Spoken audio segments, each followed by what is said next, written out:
your message to Israel on the second anniversary of the Hamas attack. Thank you very much. You talked about ending the trade war.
Well,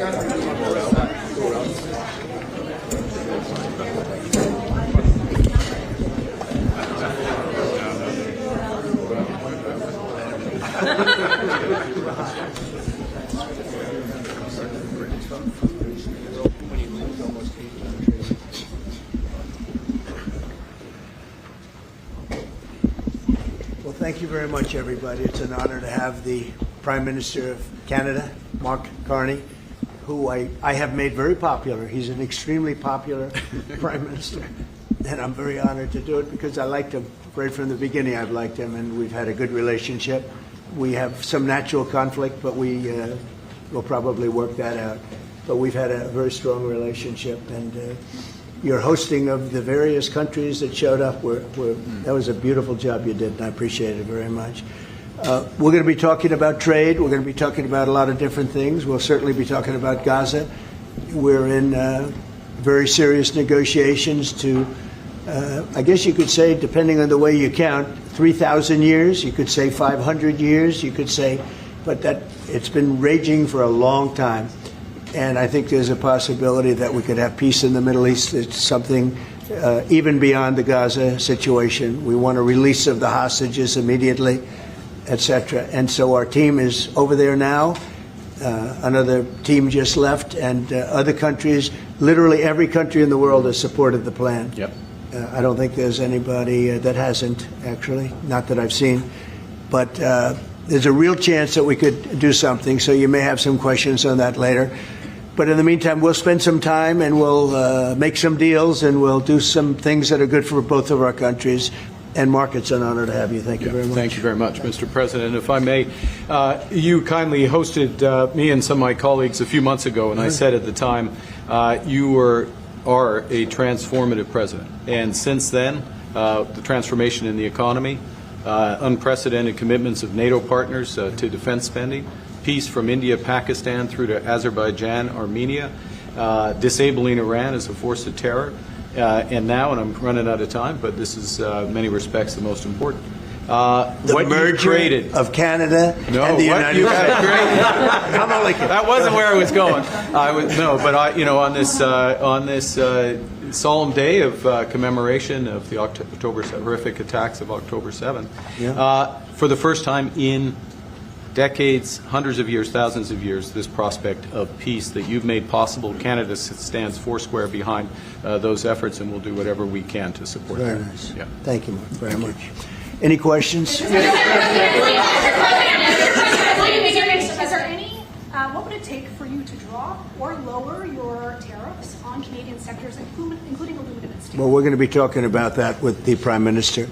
We'll be talking about tariffs. We'll be talking about a lot of that, but that's for a little bit later on. I want to just acknowledge our great ambassador. Is he doing a good job? He's doing a good job. Otherwise, I'll get him out of there so fast.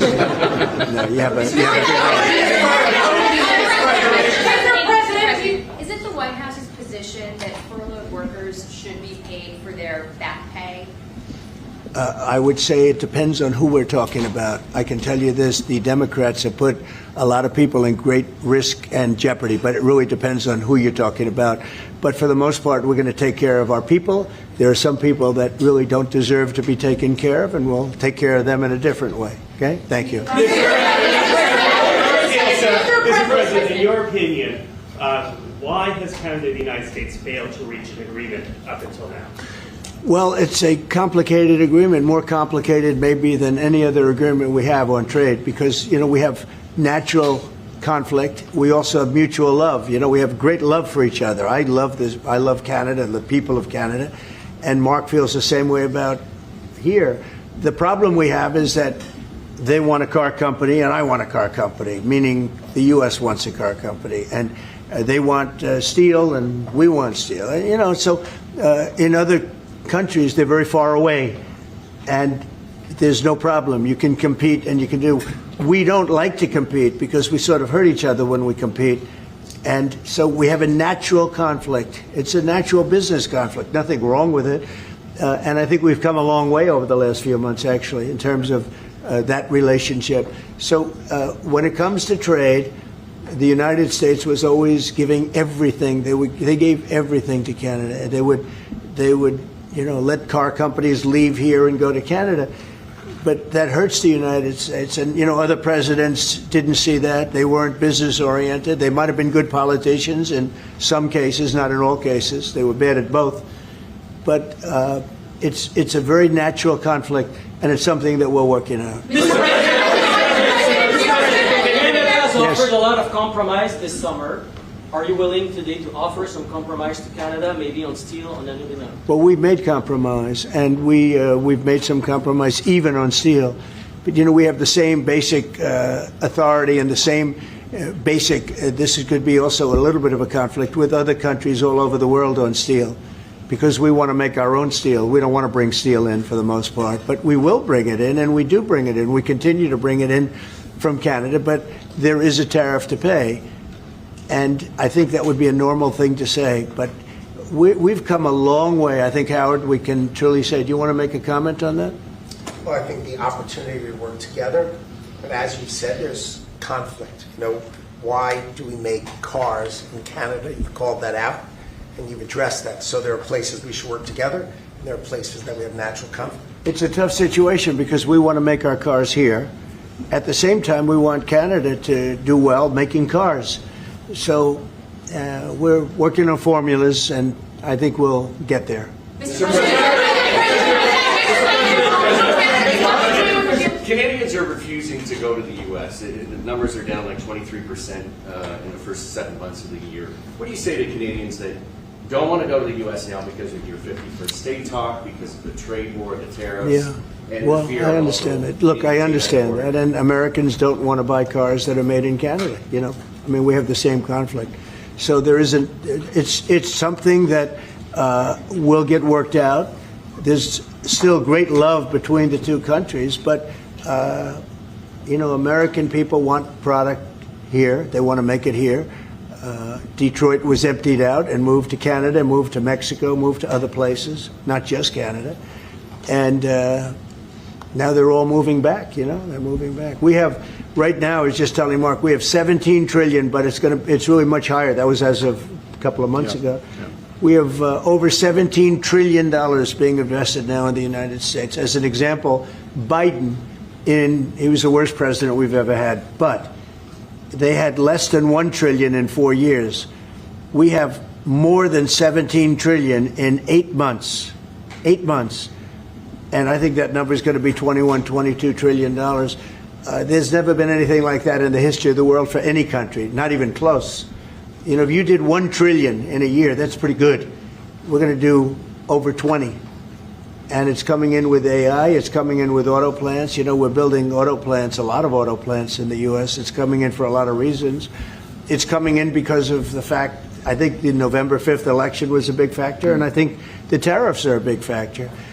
And again, we want Canada to do great, but there's a point at which we also want the same business. We're competing for the same business. That's the problem. That's why I keep mentioning one way to solve that problem is a very easy way. But we're competing for the same business. He wants to make cars, we want to make cars, and we're in competition. And the advantage we have is we have this massive market. So it's it's quite an advantage. Mr.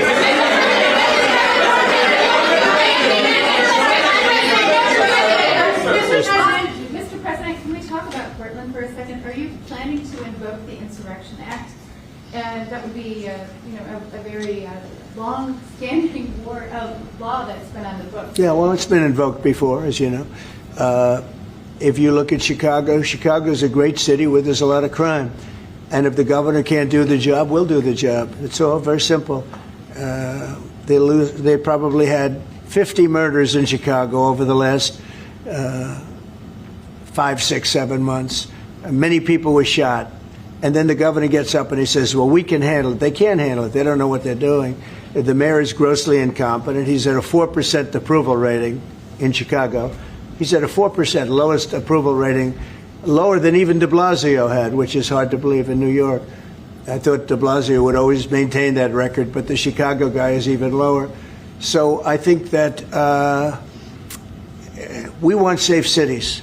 If you look at D.C., you would right now, Mark, you could go out, take your family out to dinner, you could walk right down the middle of the street. There is no crime in D.C. When I got here, this place was a raging hellhole where people would come from Canada, people would come from other places and end up getting shot. Nobody's being shot. The National Guard's been unbelievable. I mean, they are strong, tough guys. You know, we won something at the Supreme Court, which is a big deal, merit. Everything now in this country is merit-based. I didn't think I'd ever see it again.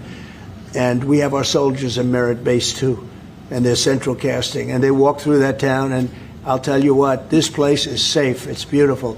Now we're in Memphis, and the same thing's happening. You're getting the reports. The bad guys are saying, we don't want anything to do with this. And we're removing many people. In D.C., we took out 1,700 career criminals and sent them back to the countries from which they came, mostly led out by Biden and his people that had an open border policy. And, you know, Canada, you suffered because of that, too, because they'd come here and they'd go into Canada also. So we're like a buffer for that in terms of Canada suffered greatly by Biden and the open border, the policy of open border, totally unchecked, totally unvetted. And these people were, you know, if you got 5%, 2%, now you were getting a lot of bad people. And we now have a closed border. You've done well. Yep. We have a closed border, and it's a really closed border. In fact, for 4 months, I don't even know if this is possible, but the figures were released. 0 people were able to come into the United States from the southern border. 0. And as you know, we've taken a very hard stand on drugs. This is also benefiting you. A lot of we call them the water drugs, the drugs that come in through water. They're not coming. There are no boats anymore. Frankly, there are no fishing boats. There's no boats out there, period. If you want to know the truth, we're saying, does anybody go fishing anymore? The fact is, we knocked out, probably saved at least 100,000 lives, American lives, Canadian lives, by taking out all those boats coming in. So it's, and now they don't come in that way anymore. Now they'll come in other ways, and we're not going to allow that either. So we've done a great job on that, but on crime, Chicago's a great city, but you can't be a great city if you have murders and if you have a lot of problems, and they do.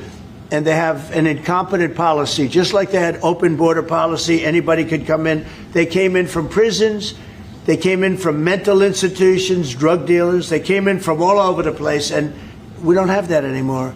This country is becoming we're a very strong country. Look, financially speaking, I would say that because of the tariffs, because of the election, because of the policy, because of the great, big, beautiful deal, it's what I added the word great because it really is. It's the biggest bill ever passed in the history of our country. We don't need another bill.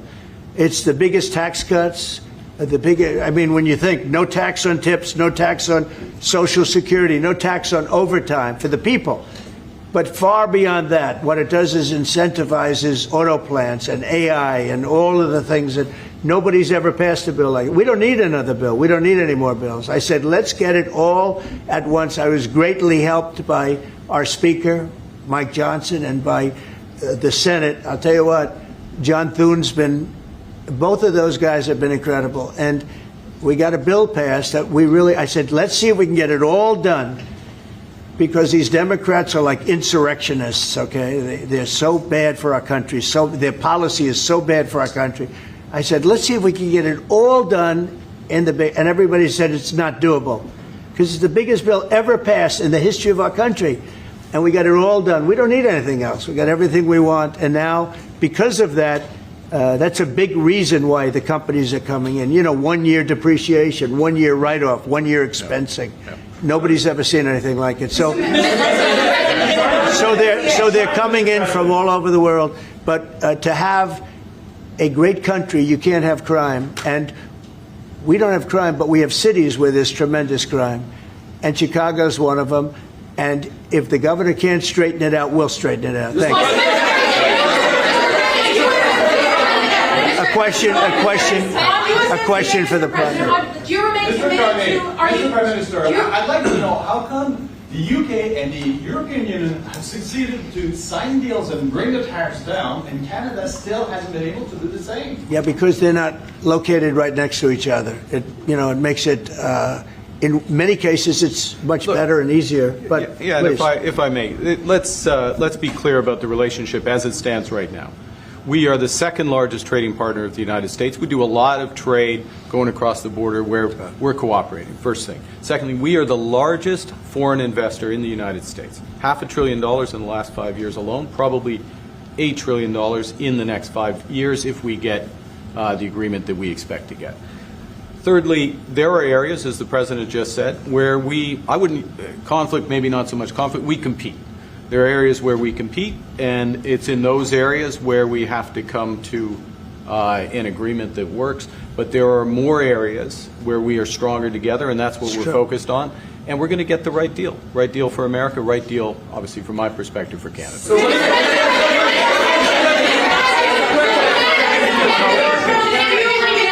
Including one thing that, wait. So one thing where we are working very closely is the Golden Dome. That's the protective mechanism, and you see how that works. It's unbelievable. Ronald Reagan wanted to have it, and at that time they didn't have the technology, even close to the technology. But he was advanced, and we'll be working together on a Golden Dome for the two countries, and it's something that I think is going to be very important. Especially when you look at the world, you look at what's happening. We want to have that protection. It's really amazing. The technology is unbelievable. Mr. President, why do you say some federal workers should not get their back pay? Why do you say some? Well, you're going to have to figure that out. Okay, ask the Democrats that question. Go ahead. Mr. President, just to follow up there, I mean, the law says that when the government is reopened, that workers will receive their back pay. So are you going to define the law there, or what do you? I follow the law, and what the law says is correct, and I follow the law. Mr. President, will Canada be leaving empty-handed, or will will Mr. Carney be leaving Washington with a deal on tariffs? I think they're going to be very happy. We have a lot of things that we're working on that people don't talk about. They talk about, competitiveness. He's a very competitive person. And they talk about things that we don't necessarily agree on. But I think they're going to walk away very happy. I think so.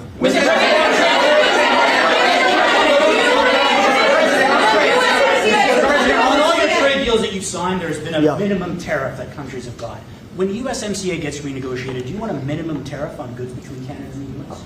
Well, we're going to have tariffs between Canada, and they have them with us.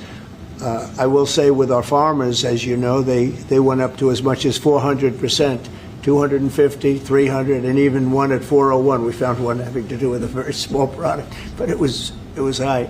So we've always had tariffs between the two of us, and actually Canada was charging us very high tariffs on our agricultural things, a lot of our agricultural product, and that's one of the things that we talk about for bringing that down. So this is a mutual thing, but we've been charged tariffs. Look, we're the king of being screwed by tariffs, just so you understand. And I'm not talking about with Canada. I'm talking about with countries all over the world. When you look at Europe, when you look at China, when you look at all of the almost every country charged the U.S., we didn't charge them because we were led by stupid people in many cases. Stupid people. They took advantage of our country. They're not taking advantage of us anymore. If you looked at European Union, they're all my friends. I don't blame them. I blame our presidents. I blame our past presidents and, business leaders. But we are the king of countries that have been taken advantage of for many, many years. We've been paying trillions and trillions of dollars and receiving nothing at all. As an example, prior to the deal with Europe, where they pay a lot of money, but they're happy and I'm happy. The deal was good. It's a fair deal, but it wasn't fair. You couldn't put a car into Europe. You couldn't sell your agriculture into Europe. You couldn't do anything. And now we have it so that it's open. We charge them tariffs. We didn't charge them tariffs a car. They charge us tremendous. I said to Angela Merkel once, I said, how many cars have gone to Germany from the United States? And she said, well, I don't believe any. And I said, you're right. You're right. Well, that doesn't happen anymore. And they're paying a fair amount. It's just a fair amount. It's not, I could ask for much more. It's a fair amount. But the United States now is using the same thing that they've used on us. And I just can't believe it's taken presidents so long to do this. And again, we're going to treat people fairly. We're going to especially treat Canada fairly. But I can't believe it's taken so long where we get charged and don't charge them.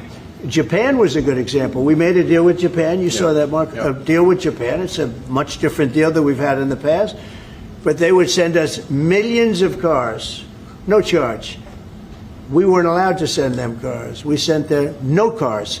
I doubt you had one car go into Japan because we were restricted. They didn't want our cars. Same thing with Europe, same thing with other places. So now all we do now is fairness. But fairness leads us to the most successful country there's ever been. You know, we have some advantages over other countries, and we do have a great market. We have an amazing market. But you know what? If I let this go, if we didn't win this election, if we had these people that were running, that were ruining our country, destroying our country with their open borders and men playing in women's sports and transgender from everybody and windmills all over the place, if we allowed that to go on for another couple of years, we would be, I'm not sure that we'd even have a country.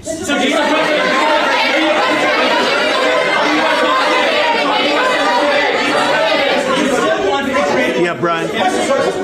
And by the way, I'm not sure we would have even had a country. And now we have the most successful country in the world. Brian? Yes, sir. What is your message to Democrats ahead of a next vote to open up the government? The American people are saying, open the damn government. What's your message to them right now? Well, they're the ones that started it. They're the ones that have it. And it's almost like a kamikaze attack by them. You want to know the truth? This is like a kamikaze attack.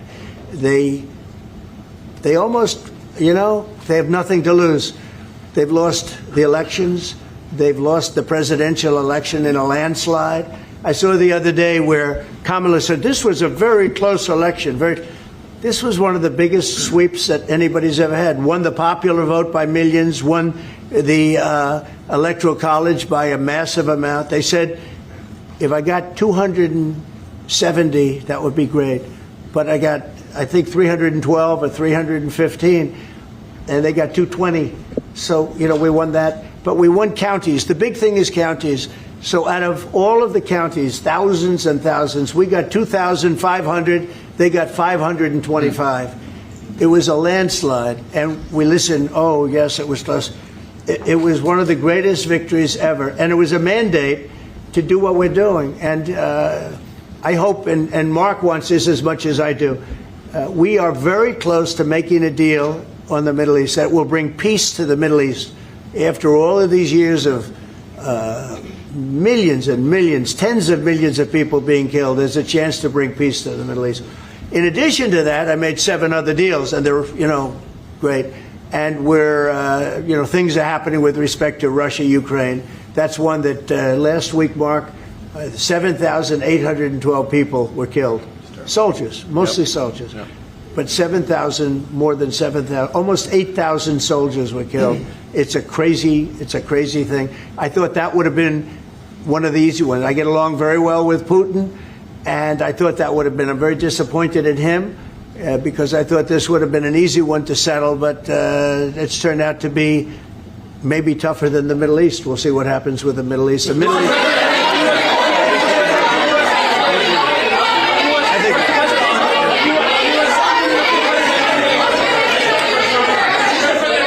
Behind, yes. Is the fentanyl crisis over with Canada, with the Canadian border? Is what? The fentanyl crisis. No, it's not over. It's never. I think it's never going to be over, frankly. But they've done. Canada's worked hard, and they've done a much better job than in the past. We have very few people coming in through our southern border too. We've worked with Canada and we've worked with Mexico, so we've made it a lot better. Look, 80 is too much. 80 is too much. Wait. I just, on fentanyl, any amount is too much. So we've gotten it down. It's down substantially. It's less than 1%, but it's, look, it's still too much. It's too much at home in Canada. A lot of people. Yeah, we got to stamp it out. On U.S. USMCA, are the two of you both committed to seeing it through in the renegotiation of that deal that you made? Well, we can renegotiate it, and that would be good, or we could just do different deals. We're allowed to do different deals if we want. We might make deals that are better for the individual What's your preference? countries. I don't care. I want to make whatever the best deal is for this country, and also very much with Canada in mind. Yeah, go ahead, please. Go ahead, sir. Sir, on China, what more can the United States and Canada do together to counter China? Well, you have to be able to compete. They're a great competitor, and Mark and I both know that, and you have to be able to compete. We have big advantages over China for lots of different reasons, and I think we're doing very well with China. I get along very well with President Xi. I'm going to be meeting him in a few weeks, as you know. I'll be meeting him in South Korea. But we've had a very good relationship for a long time. But you have to be able to compete. To do well with China, if you can't compete, you're not going to do well with China. And Canada is very competitive. I can tell you that. Canada is a very competitive country. And I think Canada's done very well over the years with China. Yeah, we have. But we'll do better together on that. Mr. President,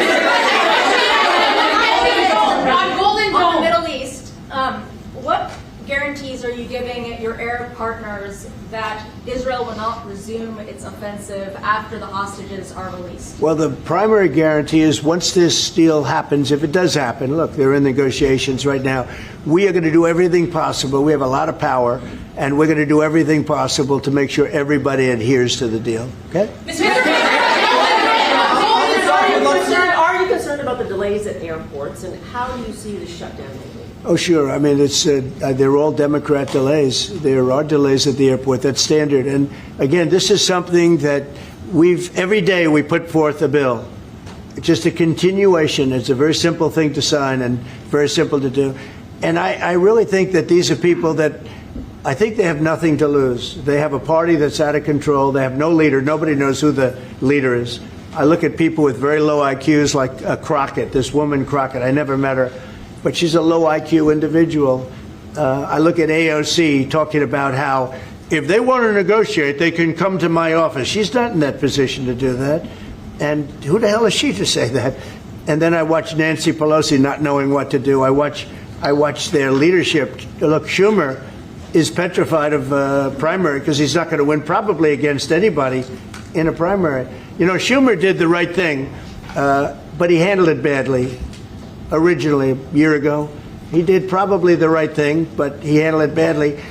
I think Schumer's incapable of making a deal. They are a mess. They're a party that has no leadership. They have, and they have no policy. You know, I think we have great leadership, but we also have great policy. We have strong borders. We have no men and women's sports. I mean, basic things. We're not going to take your child away and change the sex of your child. We're not going to do things like that. What they're doing to the country is so incredible. And they got away with it with all their woke crap, and now it's stopped.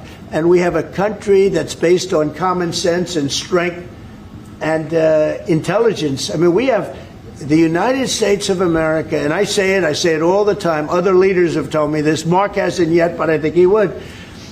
A year ago, we were a dead country, and now we are the hottest country anywhere in the world. Maybe Canada. I'll give Canada, but because I do like Canada. But you know, we're the hottest country in the world right now. There's never been a country that has the kind of money coming into it. There's never been anything like this. There has never been a country that if you take $1 trillion, that would be unbelievable. We're going to have over $20 trillion invested in this country. There's never been anything like what you're seeing, and it's based on good policy and common sense and leadership. Yeah.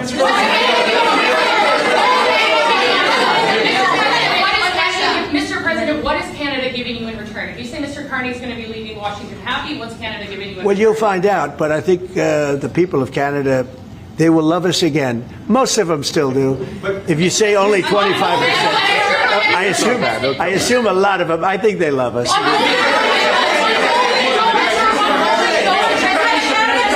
And you know what? I'm not the biggest hockey fan, but I like it a lot. And I watched some of the greatest hockey games I've ever. How good were those games, right? Yeah, very good. We're coming down for the World Series, Mr. President. Oh, good. Canadians. By the way, doing. Your team is looking pretty good.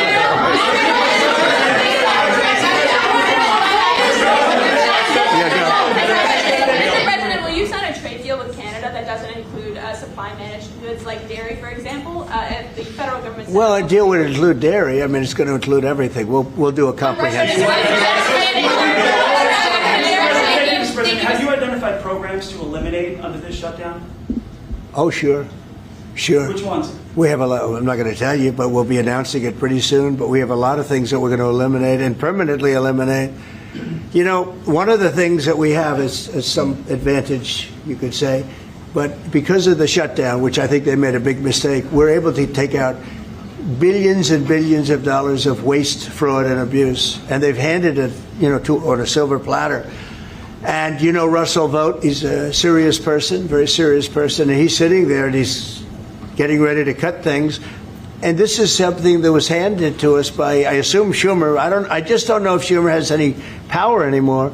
I look at your leadership, I don't know who to speak to. I'll tell you what, I'm getting calls from Democrats wanting to meet. I never even heard their names before, and they're claiming to be leaders. The Democrats have no leader. They remind me of Somalia, okay? And I met the president of Somalia. I told him about the problem he's got. I said, you have somebody from Somalia who's telling us how to run our country. She's from Somalia. He said, would you like to take her back? He said, no, I don't want her. Okay, you know who I'm talking about? Say it again. How many permanent jobs are you talking about to be eliminated? Well, I can tell you, I'll be able to tell you that in 4 or 5 days if this keeps going on. If this keeps going on, it'll be substantial. And a lot of those jobs will never come back. But you're going to have a lot closer to a balanced budget, actually. Is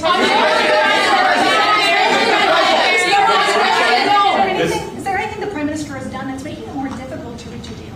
Say it? Is there anything that the Prime Minister has done that's making it more difficult or easier to reach a deal? No, I think he's a great Prime Minister. I mean, he could represent me anytime. I will tell you, I'm not saying that because he's... No, he is a very strong, very good leader. He's a nice man, but he could be nasty. He could be very nasty. Maybe as nasty as anybody. How? I think Canada, let me put it this way, I can tell you this because I deal with lots of leaders all over the world. He is a world-class leader. He's a man that knows what he wants, and I'm not surprised to see that he won the election and won it substantially, and I would think he's more popular now. He's a good man. He does a great job, and he's a tough negotiator. So then